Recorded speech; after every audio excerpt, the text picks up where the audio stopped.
I want safety on board. I want safety on board. I want safety on board. So, like, really big and into a crescent as it approaches. Hello again. Welcome back. This time we are talking about Taurus. I have. Taurus is the bull. Taurus in the northern hemisphere in Western astrology falls into late April, early May. It's when we start to plant. This is a great place to talk about I have. So today we are going to be covering the Minoan culture. So we're going a little further back in time. We are going to cover more quantum physics. Last time we covered quantum leaps, which is where the electrons move in and out of the electron shells. And this time we're going to be talking about quantum tunneling, which is where the electron kind of looks as a wave, goes through a solid object and pops out on the other side. That's all you need to know. Don't worry. Taurus contacting reality. So what is the reality that you find yourself in? What is an accounting of what you are living? So Taurus having accounting, money, benefit. We can think of this as the planet Venus. So when we think of Venus, it is a flaming ball of fire in reality. But it is also the most beautiful star in the sky. It is basically the brightest thing other than the moon and the sun. When you look at the sky, it rises in the morning, it sets in the evening, it takes up a lot of real estate, it's super bright, it's hard to miss when it's there. The closer it is, the less of it you see and the brighter it is for the way it goes in the way it orbits the sun. You have to have the old Galileo drawings where he records the crescent of Venus, and so Venus gets really small as it gets to the other side of the sun and full. It gets really big and into a crescent as it approaches Earth when it goes retrograde. Venus typically goes retrograde every, I believe, 2 years or so. So Mercury goes every 3 times a year. Venus goes retrograde about every 2 years. It goes retrograde for 40 days and 40 nights. So whenever you read anything in the Bible or Quran or anywhere where somebody went and did something for 40 days and 40 nights, that's why, because Venus went retrograde. It typically means a long time.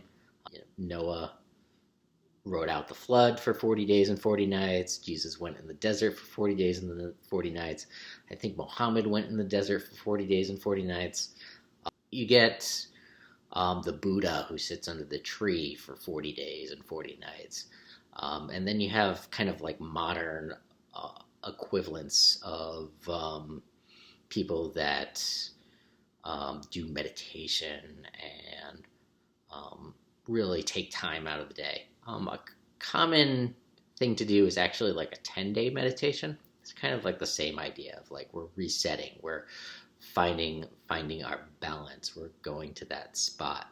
Aries is for the post Bronze Age collapse. Taurus is for the Bronze Age itself, the Minoan culture. Daedalus, specifically. Daedalus as in the father of Icarus.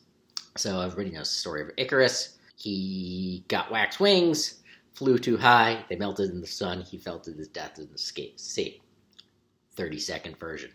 So Daedalus was his father. Daedalus was there for that fiasco. And Daedalus did whole other bunch of fucked up shit. In fact, they were running away, which is why that happened.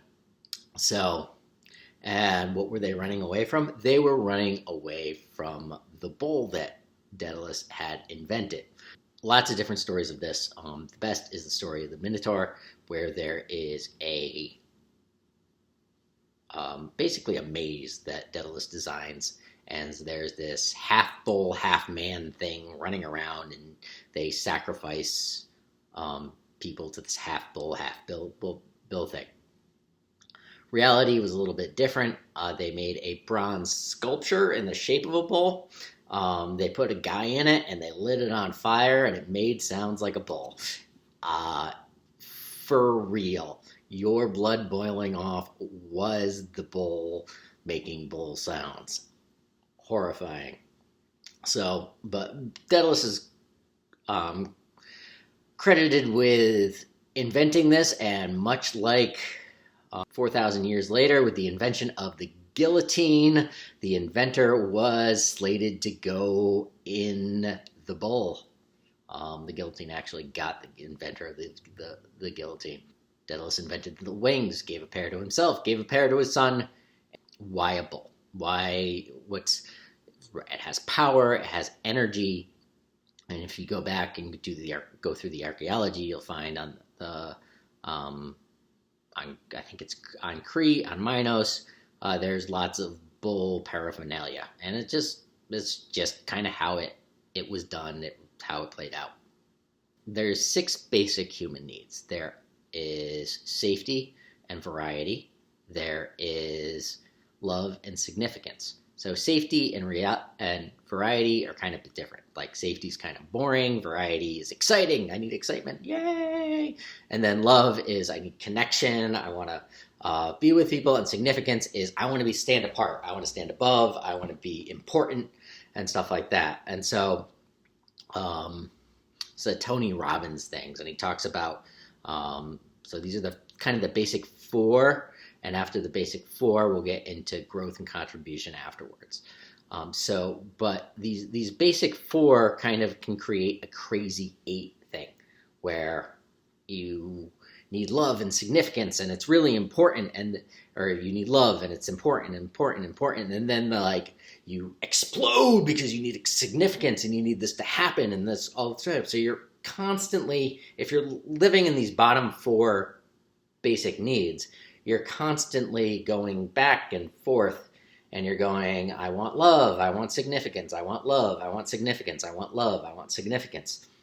I want safety on board, I want safety on board, I want safety on board. So and as long as you're in these 4 basic things, since there are 2 dichotomies, you're always kind of like bouncing them back and forth, and you never find that balance. And the way we find that balance is through growth, through contribution. So if we go back to Daedalus, his growth, his contribution was his invention. And so he kept on inventing things. He liked inventing things. There's lots of people through the ages that are just prolific inventors, Galileo, and they all get in trouble because they push it. So you want to balance this, your contribution and your growth, and there's always this need to balance these forces, even when you're on these 2 higher contribution levels, or higher things of contribution and growth.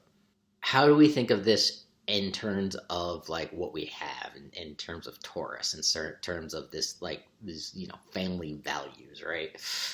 So modern monetary theory is a new liberal talking point where it puts forward the theory that we can print as much money as we want as long as there's not inflation.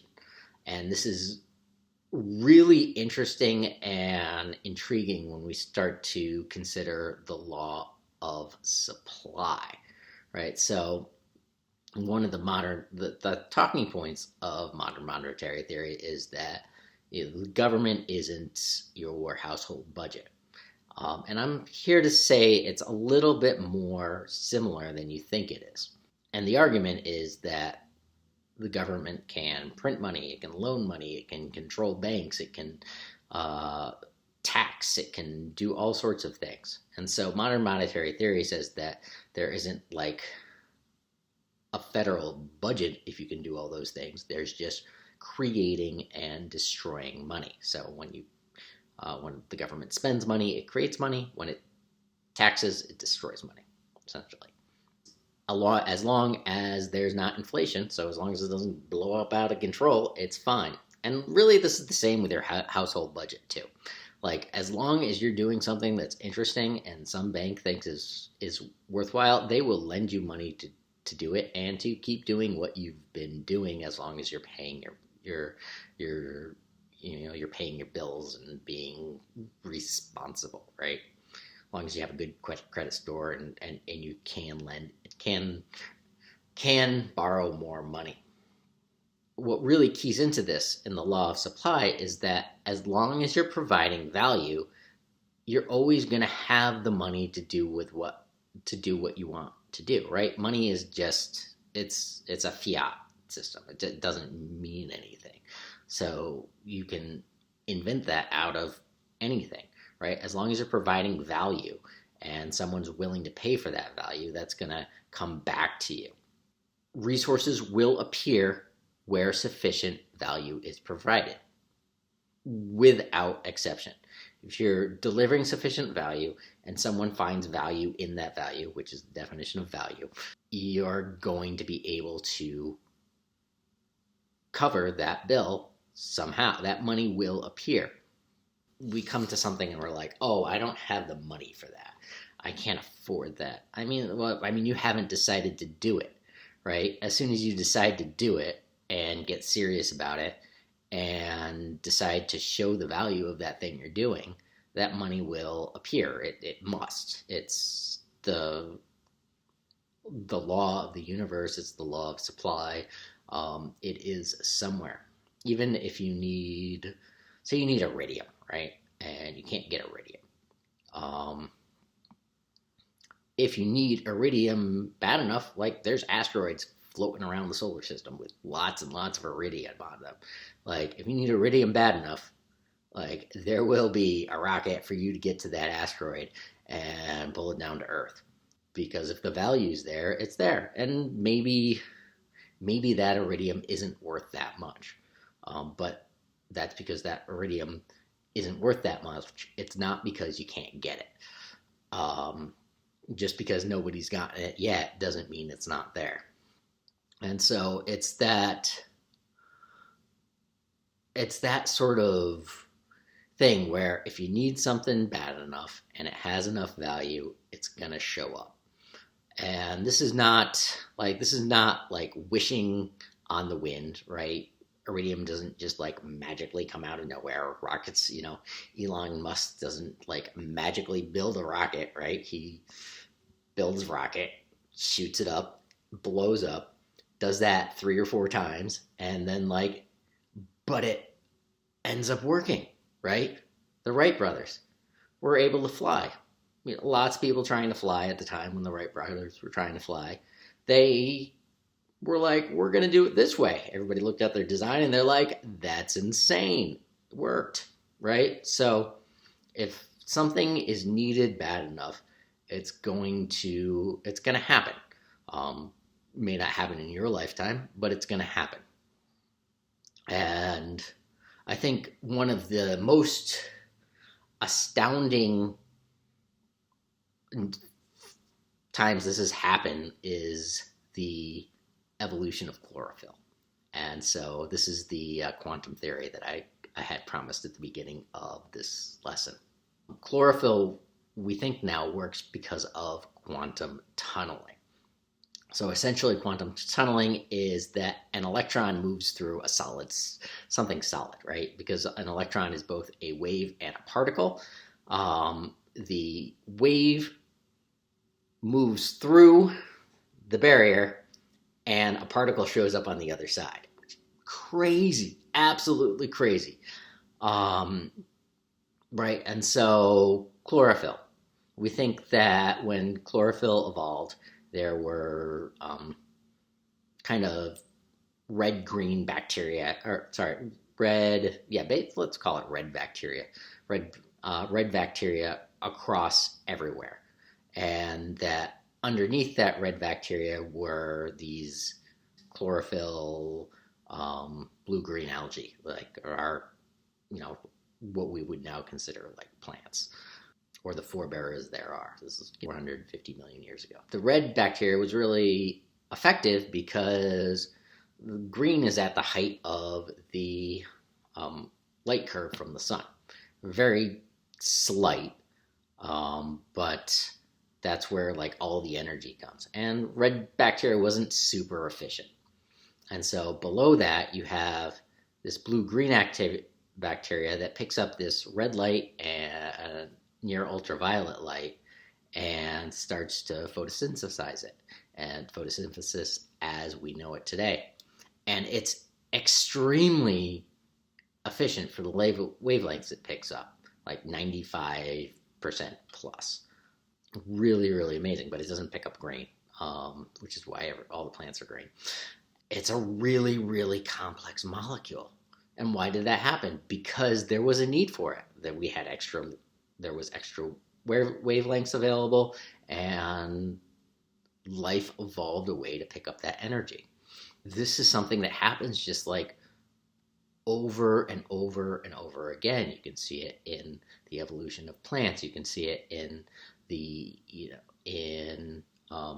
Wright brothers inventing the airplane. This is just something that happens over and over and over again. That like as there's a need, we eventually start to move towards that. We start to connect with it and do that thing.